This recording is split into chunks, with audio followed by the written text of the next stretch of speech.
Welcome to another episode of Clas Haven Farms. So what we got going on today? Well, today I thought I would do a more thorough review of this electrified poultry netting from the Vevor company.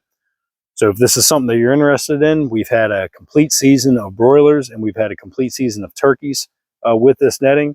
So I kind of go over some of the things that I like about it and some of the things that I do not like and would probably keep me from making a purchase of this again. So stay tuned.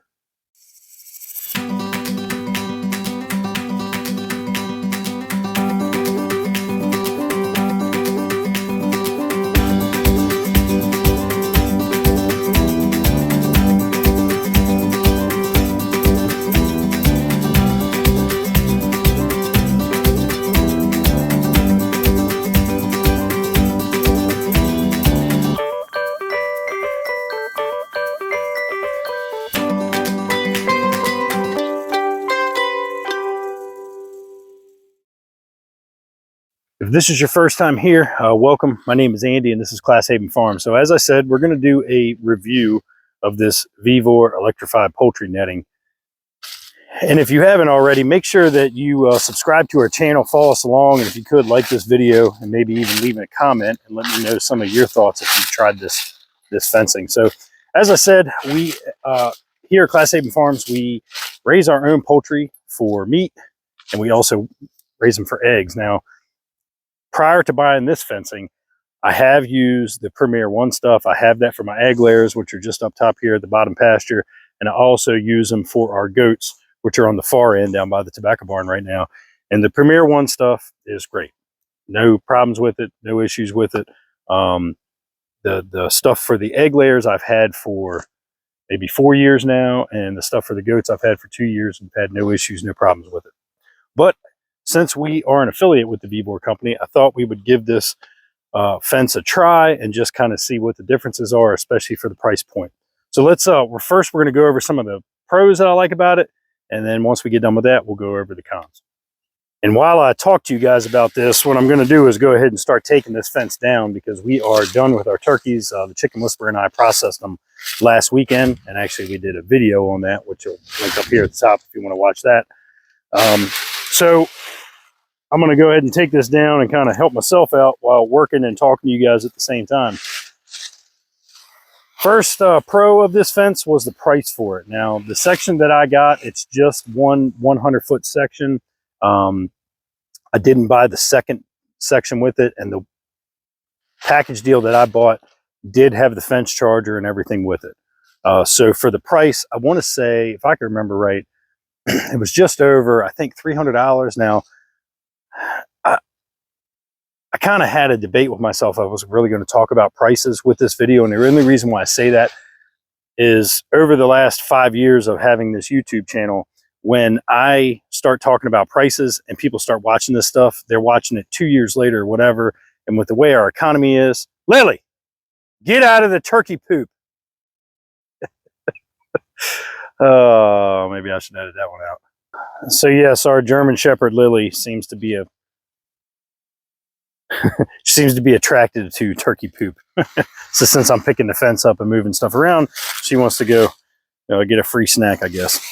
So as I said, sometimes I just kind of debated with myself if I wanted to talk about price, only because a lot of comments that I get on videos are, well, I didn't get it at that price, and I don't know what this guy's talking about, blah, blah, blah. So I don't know. I've kind of gotten to the point where maybe I should start going away from price just because of the awesome comments you get from the keyboard warriors out there.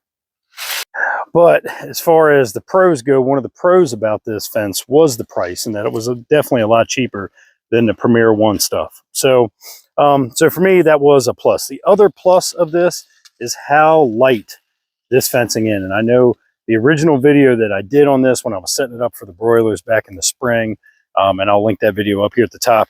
That was one thing I kept kind of talking about and bringing up was the weight of this and how light it is. As you guys know, I kind of follow the Joel Salatin model, and I move my poultry on fresh grass every day, especially my meat chickens and my turkeys. So having the ability to be able to move this fence with the chicken tractor or turkey tractor or whatever it is that you're using, that was a big plus to me. Not that the Premier One stuff is super duper heavy, but I will say this stuff is just a lot lighter. So I said, you know what, let me give it a shot and see how it goes. So for those two things, it was good. And that's really all that I have as far as it was good. So I bring your attention here to the back of this fencing, the way I had it set up, and you can see how it's laying down. Now, yes, I've taken this section off, so it's kind of sagged, but you can see how far down to the ground this fencing was. And the reason for that is because the spike on this end broke. It was bending. I tried to bend it and straighten it back up, and as I was doing that, this part snapped off. So as I said, I can try to straighten this out. I really kind of need to get it back up to the house and put it in the vise, or put a pipe on it and try to pull it back the other way if I can. But you know, this spike ends somewhere inside this plastic housing that I can't really get to. So it should look like this, but obviously this part breaks off, and it looks like this part is separate from this part. So it's made into this plastic. So I'm assuming this plastic housing is made around these, and so it's a separate connection, if that makes sense. Now I will say this, and I'm gonna try to give them a little bit of credit on it, only because I'm down here in southern Maryland, and we had about 39 days of no rain. So with that being said, the ground was really hard, and where I was moving some of this fence, you know, this bottom pasture here is nice and green, gets a lot of water because I'm actually down in the bottom of a hill. So a lot of the water comes off my neighbor's property that way and comes off my other neighbor's property down this way. And this area here is actually part of the old garden that I had me and my neighbor kind of ripped all this stuff out, and then I had a buddy of mine come in with his excavator and pluck all the stumps out, and that's what this is. So we're actually in a burn ban right now here in southern Maryland, and actually Maryland in a whole, because of the lack of rain. So I do want to kind of give Vevor a little bit of credit that the ground was hard when I was trying to move it, especially in this area around the old garden. But with that being said, I have the same thing going on with my goats, which I move my goats every 4 weeks using the Premier One stuff. And while those forks maybe hit a root and they bend or something like that, I can bend them back and they don't literally break in my hands. I mean, I didn't have this up on a vise with a pipe or anything. I had this in my hands trying to pull it apart. And while I'm strong, I shouldn't be that strong to where I just pull it completely out of the plastic housing. So that was definitely one thing that I thought was a huge con and kind of turned me off from this product. So the other thing here, I'll talk about the fence charger. Now, there are some things that I do like about this. So let me touch on that. All right. So the one thing that I do like about this is that it's really easy to, as long as the ground is somewhat wet, to set this grounding rod and to set the battery and solar panel set up. Like it's easy to set that up, right? It's lightweight, portable, all that. I don't need any special tools to get to the battery compartment or anything like that, especially when I'm down here in the field. So that's nice, right? But as you can see, if I wanted to turn this to get the optimal sun this way, it's not going to stay that way. Now, I can try to finagle this thing around and reposition it and reset it. But to be perfectly honest with you, as you can see, I moved it around and now it's sitting in a better spot where I want it to pick up sun.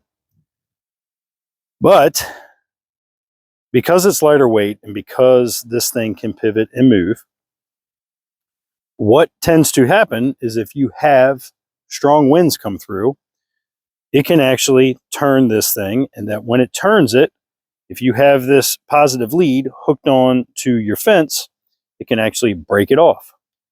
So what this is The night before I processed our turkeys last weekend, we had a lot of wind come through. It was pretty strong. And I'm assuming what happened was it turned this at some point and broke the connection. So when I came down, the fence was on, but this was not hooked up because this was laying on the ground and this part was connected to the fence. It only happened because of the wind. So, you know, luckily nothing got in, nothing got my turkeys, because I would have been really mad if I came down here and raised these guys up to 17 weeks and something, you know, was able to get into the fence and then get into the chicken tractor or turkey tractor and take my flock out. So, I don't know. That just kind of was like, man, that is not cool. Now, I will say this. I did have an entire spring season on this. I did have an entire summer season on this. And I mean, it's just, this is the way it came from the factory as far as the product. So I will fix this, and, you know, I will probably try to do another season out of this, mainly because I still have the fence. But I will say this. I probably would not put the affiliate link for this fence on there, because to be perfectly honest with you, I think most people, I would say, don't buy this fence. That's just me. I've bought a lot of stuff from Vevor over the last year with this partnership that we have, and I've been really happy with it. This is the one thing that I just was not happy with. Yeah, if I was going to do this again, I would definitely get the Premier One stuff. I would probably get the dual spike Premier One, and do it that way. So that's I don't know. I'm just one of those guys. I want to do a follow up with it. Some of you do watch my videos to kind of get an idea if this is a good product for you. Again, I'm not even going to put the link into this description for this fence, just because I just don't think it's a good idea. I wouldn't do it again if I had the chance. So that's kind of that for the fence. You know, right now what we're doing is I want to get the tarp taken off of this chicken tractor, and I'm actually going to move this up to my egg layers, mainly because we've had a hawk issue. I've actually lost 3 of my girls to a hawk, and I kind of had a funny feeling this was going to happen. I moved the girls. You know, they've been up there, up in the top by the house since I moved in 2 years ago. But the eventual game plan is to kind of put a lot of all my livestock down here in this bottom pasture, and, you know, move the egg layers up and around with the old hay wagon frame that I have, once I can get that built into an egg mobile, and then keep this bottom section here for broilers and stuff like that. That's why I wanted to get this fence out of here. It'll just kind of give me more of a lane to run broilers.